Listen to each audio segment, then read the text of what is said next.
Right, so today we are back judging more absolutely insane Am I the A-hole posts. Alright, first up, am I the A-hole for snapping when someone rubbed my belly and implied I might be pregnant? Starting off with the relatable ones. So today my office building was throwing a little fiesta themed event and they offered free lunch in the cafeteria. That's nice. Although what's a fiesta themed event? Doesn't fiesta mean party? What the hell is a party themed event? Oh, maybe this is American. Maybe it's like Mexican or South American. Anyway, a bunch of us went down to grab food. Whilst I was standing in line, I opened the Nest camera app to check on something and saw a little bird that's been showing up outside every day. I laughed and casually said to no one in particular, "This bird comes to visit me every day." How sweet. Right after I said that, a co-worker who has made pregnancy comments towards me before. That is crazy.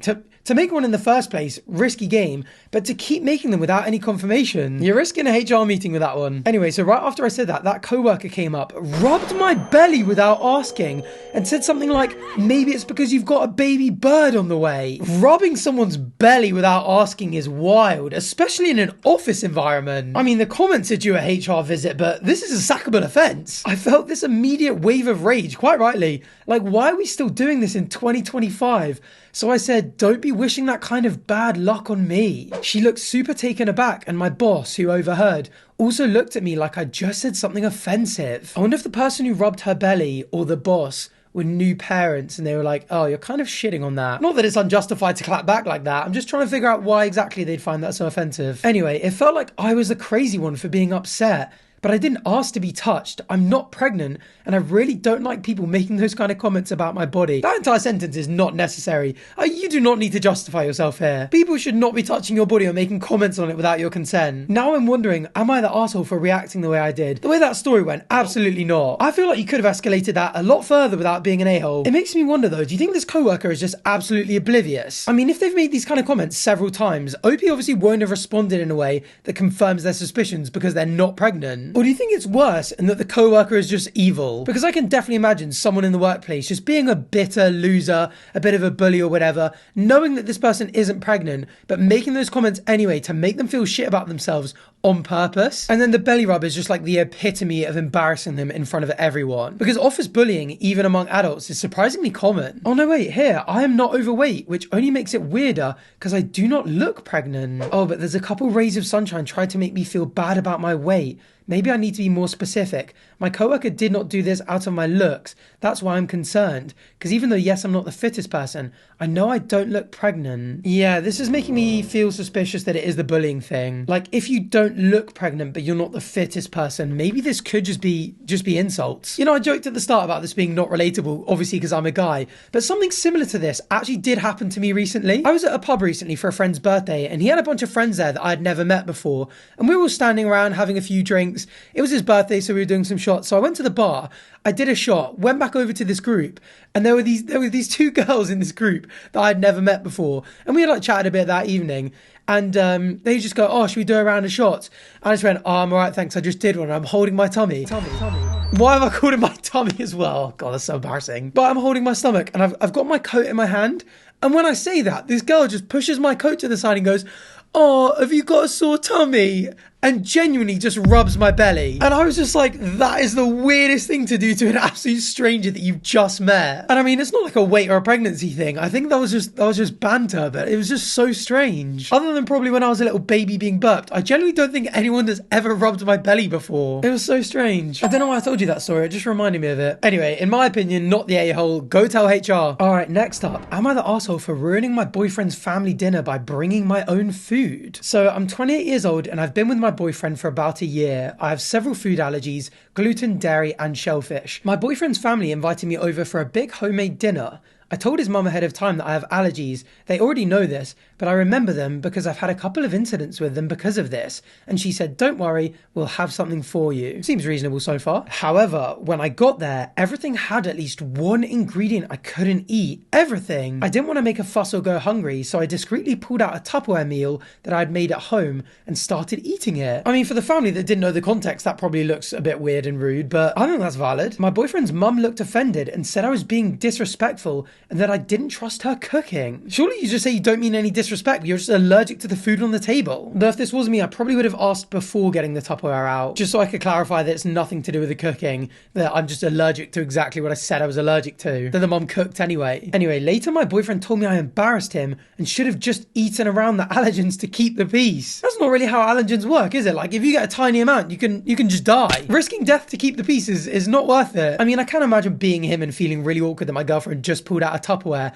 at the family dinner. But surely if they just turn around and go, sorry, I'm allergic to everything in this meal. I did mention it beforehand, but no worries at all because I brought my own meal. Who's gonna care? If anything, it's the boyfriend's mum being disrespectful by cooking stuff, knowing that she's allergic to the ingredients in it, or by completely forgetting about her. I mean, I think maybe your communication could have slightly helped the situation, but really, this whole thing is not on you. You are not the arsehole. Your boyfriend and his mum are. Alright, next up. Damn, we've got a fiery one. Am I the arsehole for refusing to apologise for slapping my boyfriend when he smashed our birthday cake to my face? Our birthday cake? Did they share a birthday? A 34-year-old woman, boyfriend, Charles, a 38-year-old man, and I celebrate our birthdays together. That's wholesome. This year, I contributed a small private room at a restaurant and we invited 11 people. 4 of them are my local friends and the rest are his family members. I wanted to celebrate a new achievement in my career and thought it'd be great just to splurge a little and get some delicious food. So we had access to the menu, drinks, and our cake. I had agreed to pay for half the food, aside from having rented the small space myself. The space was paid for in advance, the food at the end, as in any restaurant. Alright, so she is doing a little bit more, but she wants to celebrate the achievement in her career, fair enough. So we had issues last year because I felt that he was doing low effort things,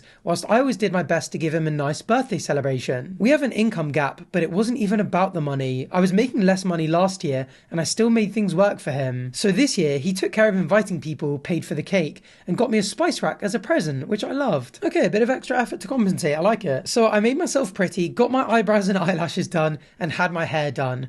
We were told to pose and pretend to blow out the candles because I didn't want to blow our germs on the cake, and then we each had a picture alone with the cake. When it was my turn, I was holding the cake when he pushed my face towards it, so I tried to fight it. This is a birthday prank or tradition I do not understand. I see this on TikTok. Why does anyone do this? I mean, with a guy it's one thing, but with a girl with a face full of makeup, why? Unless they've agreed to it in advance, there's just so much danger of it being a day ruiner. Anyway, his family started cheering and he arched over my body and forced me to bend over until my face smashed the cake. That sounds so violent. My friends tried to get him off me and he resorted to plastering cake and frosting in my hair. I don't need to describe the mess because I'll never be able to end this post, but I ended up slapping him when he attempted to do it again. I mean, I feel like if you have your entire body weight bending someone over, a slap is the least you can expect. His mother got up and she got into an argument with one of my guests. I had to cross the main floor with cake all over my face to use the restroom. When I looked in the mirror, I had cake on my neck and my blouse had red and blue colouring that didn't come off. I had to wash my face and put my hair in a bun because it looked less messy that way. When I came back, his family were all long faces. I told him what he did was unacceptable and he said it was just a joke, that everybody's done that for ages and that me slapping him just ruined my image in front of his family. I mean, it's hard to tell actually how much effort he was putting in and how serious he was taking it and how hard she slapped him and what the tone was. But at the end of the day, if you put your hands on someone and you're physically making them do something they don't want to do, they're entitled to slap you. It's awkward, it might ruin the tone, but it's kind of self-defense. I mean, I get that it's a family tradition and they've probably done this loads of, they've done it for years. Every time they do it, everyone's laughing, and so this is just a complete tone shift, just turning around and slapping him. And so the family are going to be like, oh, why is she taking it that serious? Like, why does she have to lower the tone like that? But I feel like if it's the family tradition and the family in thing, when you're going up to blow your birthday cake and you're part of that family, you're like, oh, well, I smashed someone else's face into the cake last year. This is going to happen to me. There's a kind of implied consent because you know what's going to happen. You partake in it. You're expecting it, all of that. This girl is evidently not part of the family in that sense and evidently doesn't partake in this kind of thing. So that implied consent just isn't there. This whole thing could have been avoided if the boyfriend had just told her first. Or when he realised that she was resisting and not laughing and not having a good time, he could have just not put his entire body weight on her. So far, it's definitely the boyfriend that's the asshole, but let's see where this goes. So I started crying and gathered all my stuff to leave. I notified him that he should pay for himself and his guests. My friends insisted on paying for their own food, but I refused, and we ended the night right there. My friends wanted to treat me to having dinner elsewhere, but I wasn't comfortable with my appearance. They ended up sending me the money that I spent, and that broke my heart. That's so sad. Charles had to pay for half the remaining bill and got charged a cleaning fee. I still love him, but I'm clear that I'll never be able to forgive him. We talked about it and I ended things. Damn. He's convinced that I never loved him. He acknowledged that what he did was wrong. Okay, fair enough. But is adamant that his family hates me for slapping him and that it's my fault. I mean, again, yeah, the family hating her is his fault. I told him that he ruined not only our birthday, but also my way to celebrate my career milestone. I've worked very hard to get to where I am, and I told him that his behavior showed me what my future would look like, and that I'm sorry to say it, but he was so aggressive and so focused on making his family laugh at my expense that I just realized he's not good enough, and that I've lost my confidence to be seen with him in public because I don't know what else he'll pull out of his ass. That is so valid. I mean, I know it's just a face being smushed in some cake, but I feel like him violating her bodily autonomy to that extent, it just is a red flag. He says he paid for that cake, that he's not saying that it was okay to smash it, but it's not like I paid for everything. He wanted me to apologize to his mum, but I refused. See, if you're the guy there, do you not just go to your mum and just go like, I'm not gonna lie, I probably took it too far, like I made her feel uncomfortable, she freaked out and slapped me, but that's my fault, I'm sorry for ruining the vibe. I don't think you sit there and let your mom just keep thinking it was all your girlfriend's fault. Important, I'm not proud of my reaction. We've never had any physical altercations. He says his mother feels humiliated because of what I did, and that she's been struggling with mild depression for years. Why is the mother humiliated? I mean, obviously she's going to be naturally slightly inclined to be on the side of her son, but surely as a married woman, you can imagine your husband putting his hands on you like that, and imagine how it would make you feel. And I mean, especially given they've never had any physical altercations. Like, if she was like, oh, my husband also spent a bit too much money and I slapped him, and then, he burnt dinner and I slapped him, you'd be like, oh, this is a massive red flag. You need to stop slapping your husband. Like, to say that I came off as violent, like, there is no reason to think that she's a violent person. I just think it's a pretty proportionate response to being squished. And she's even not proud of the reaction. Like, I'm sure if she had the choice, she could have moved the cake out of the way and sort of like, I don't know, flipped him and put him in a headlock, but that's just not going to happen all the time. She's not a ninja. She can't disarm every single situation without there being some casualties. Oh my God, the only apology I'd give to the witch who whelped him is, I'm sorry you raised a man capable of assaulting the woman he supposedly loves in order to get a few cheap laughs. What he did was assault, what you did was more self-defense. He was trying to repeat the same assault, not the arsehole. That was just a very concise summary of everything I said. That was a lot of yapping from me. That person did it a lot more efficiently. But that's my judgment too, not the arsehole. Again, the boyfriend and mum are. Alright, next. Am I the arsehole for leaving my boyfriend because of his gooning addiction? Rough. I don't know what I'm looking for here. Maybe validation, maybe closure. So I, a 30-year-old woman, left my boyfriend, a 33-year-old man, of nearly 4 years because of something I never ever imagined would destroy us. An obsession so bizarre and consuming, it still feels unreal to say it out loud. He was addicted to gooning. This is so crazy because this is such a meme phrase, but when you think about it, it's like, oh yeah, some people probably actually do that, and some people probably are addicted to it. And this man is one of them. So if you don't know what that is, oh yeah, helpful context for those that don't know. It's basically being in a trance-like state, edging for hours, sometimes days. Edging means bringing yourself closer and closer to party time whilst watching adult content. At first it was a quirky little kink. Harmless, I thought. We even joked about it. But over time, it became everything. This is like an epic novel about gooning. What the hell? I love the writing style in some of these Reddit posts. Some of them you're like, this sentence kind of doesn't read very well and doesn't really make sense. Others, they're like epic stories. Why the hell is the epic one about gooning? Alright, even here I can already see the structure. He stopped working. He stopped eating regularly. He'd go days without speaking to me, just locked in the bedroom, lights off, glow of the monitor flickering on his face. I'd knock, beg him to come out, but he'd just mumble something about being deep in the zone. He called it spiritual. I called it terrifying. This is just sensational literature. He stopped sleeping with me. This I don't understand. What? Whilst your girlfriend's in the house, like while she's right there. How is gooning better?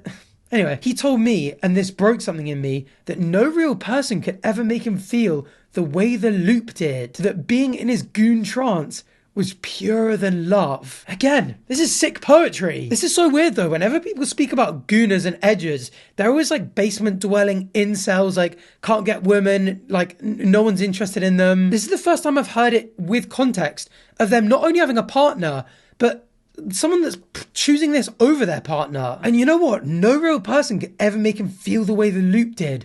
Being in the goon trance is purer than love. I wouldn't be surprised if a bunch of impressionable people were listening to this going, you know what I'm going to try gooning. You're making it sound amazing. Other than the whole relationship and life-destroying parts of it. Let's get back to those bits. So I cried, I yelled, I begged. I tried to be understanding, supportive, patient. I researched behavioral addictions. That's valid. That was something I was going to say because this stuff is an addiction. This is a kind of disease of the mind. I offered therapy, even couples counseling, but he just went deeper. That was the other thing I was going to say. This dude needs therapy. Once I found him on the floor, weak, dehydrated, surrounded by tissues, half-eaten food, and a laptop playing AI-generated moaning. How down bad do you have to be to goon off AI-generated moaning? As dark as this whole thing is, and as disturbing as the scene that's just been painted is, it's actually somewhat relieving that he's just gooning to AI-generated moaning. Like when they get into these types of addictions, and they start going like deeper and spiraling, the stuff goes from like, oh, you know, watching people being intimate to like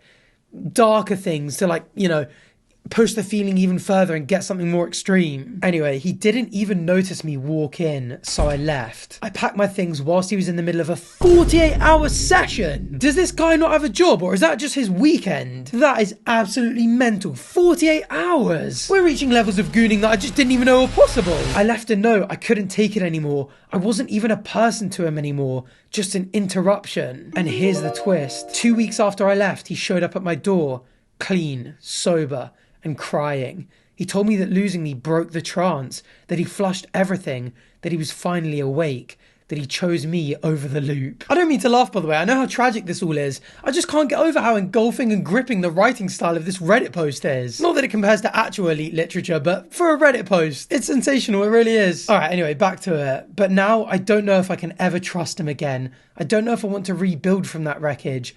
And our mutual friends, they're calling me cruel. They say I abandoned someone with an addiction, that I walked away instead of helping. So, am I the arsehole for leaving when he hit rock bottom, or was I right to save myself before he drowned us both? I mean, I think this is quite an obvious not the arsehole. Like, you left when he hit rock bottom, but you did try everything. Like, you tried therapy, couples counselling, you did the research on it, you did everything you could. Eventually, it's got to get to the point where you're like, I've done everything I can, and there's just no hope for this relationship anymore. You know what, actually? The way this is written, and the fact that it's such a trending topic, and the fact that it's just such a ridiculous story, I think I was enjoying it too much to realise that this is just a fake post, isn't it? I think I got so engrossed in the writing style being so enjoyable compared with like 99% of the stuff I read. And you know what? There's a big thing on the internet at the moment about ChatGPT using these M dashes way too liberally. And they are all over this. This is a big tell. I know people who use M dashes a lot themselves are really annoyed at this, but it's quite rare for a normal human to do this much. But you know what? What difference does that actually make to me? Whether or not it's true, I can still enjoy the story just as much. And enjoy it, I did. And if you enjoyed today's video, despite the almost certainly fake post at the end, please feel free to subscribe down below so you can catch the next installment of Judging Insane Am I the Arsehole posts. Let me know if you agreed with my verdicts and what you thought of the stories, and thanks for watching. Bye.